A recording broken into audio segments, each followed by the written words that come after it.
नमस्कार दर्शक बंधु, आजिर एही भिडियोटी आपणमानंकर पाई निश्चित भाव में बहुत गुरुत्वपूर्ण रहिबापाई जाउछि।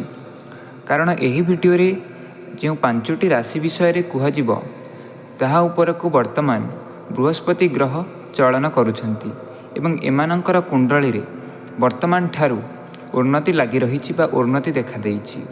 यदि आपण माने एही 5टी राशि रो अंतर्भुक्त अछंती तेबे तले कमेंट बॉक्स रे आपण माने जय माँ लक्ष्मी कमेंट करी रखंतु। कारण आगामी समय रे केवल आपण मानकर उन्नति आपण माने ही देखि परिबे।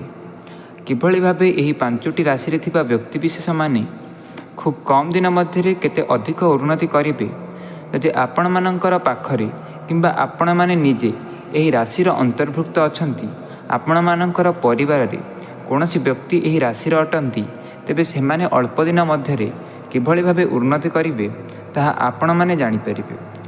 दर्शक बंधु, आम दैनंदिन जीवन रे आमे जहाँ भी किछि करि थाउ सकाळटू राति पर्यंत आमे जो भी कष्ट करि थाउ बा जो भी कार्य रे आमे ध्यान लगाई थाउ बास किछिटा टंका पई ही आमे से कार्य करि थाउ। कारण आमे जानि छंती जे टंका बा पैसा द्वारा सब किछि असुविधा को दूर कर दिया जाई परिबो। दर्शक बंधु, जदि आपण माने आपणकर परिवार रे आर्थिक समस्या देखा जाउछि बा अभाव अनटन फल रे आपण चाहुथिबा जिनिस को क्रय करि पारु नाहंती तेबे एही भिडियोटी आपण माने शेष पर्यंत देखंतु। एही भिडियो रे थिबा 5टी राशि यदि आपणकर राशि सह अंतर्भुक्त अटे तेबे निश्चित भाव में आपण माने खूब शीघ्र माँ लक्ष्मींकर कृपा पाइजिबे एवं संभवतः आपण आशा करिथिबा सब जिनिस को क्रय करि पारिबे एवं अजणा स्रोतरु आपण मानंकु धन आगमन हेबो। आपणଙ୍କୁ एपरि किछि संदेश मिलिबो जहा फल रे आपण माने जानि परिबे जे आगकु कम समय मध्यरे आपणଙ୍କ पाखकु किछि अधिक धन आसीबार संभावना रहिछि। तेबे दर्शक बंधु, आसंतु आमे डेरी न करी जानि रखिबा जे कोन सही 5टी राशि जो मानंक घर को बा जो मानंक परिवार को उन्नतिर सुओ छुटिबा लागि आसुछि।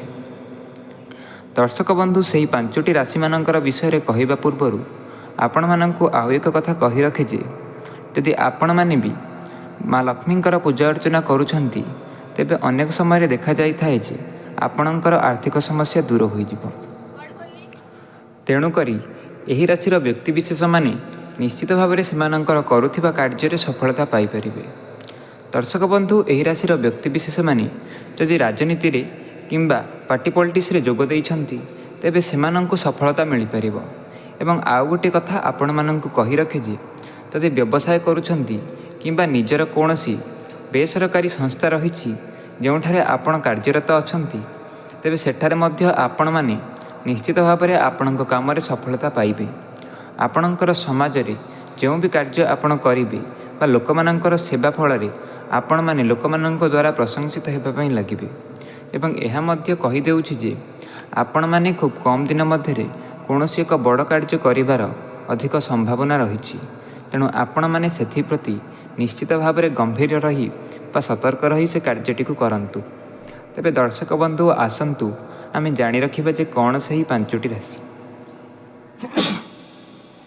दर्शक बंधु, सर्वप्रथमे जो राशि रहुछि ताहा हेउछि कर्कट राशि एवं द्वितीय रे जो राशि रहुछि ताहा हेउछि कन्या राशि। तृतीय रे जो राशि रहुछि ताहा हेउछि बिच्छा राशि। चतुर्थ रे जो राशि रहुछि ताहा हेउछि धनु राशि एवं पंचम रे जो राशि रहुछि ताहा हेउछि मकर राशि। दर्शक बंधु, एही 5टी राशि जो माने कि अल्प किछि दिन मध्य उन्नति सेमानंक पाखकु आसीबा पई जाउछि एवं सेमाने निज कार्य रे सफलता पाइबा पई जाउछंती। यदि एही 5टी राशि मध्यरु आपणकर राशि अटे तेबे निश्चित भाव में आपण सफलतार स्वाद चाखी पारिबे बा सफलता आपणଙ୍କୁ मिलि पारिबो। याको बाद दिले जो भी राशि माने रहिले सेमाने मन दुख न करी निज कार्य रे लागंतु। खूब कम समय मध्य आपणଙ୍କ ऊपर मध्य सफलता आपण माने मध्य सफलता को प्राप्त कर दे पारिबे। यदि भिडियोटी पसंद आसी थाए याको गोटे लाइक करंतु एवं तळे कमेंट बॉक्स रे जय माँ लक्ष्मी कमेंट करी रखंतु। धन्यवाद।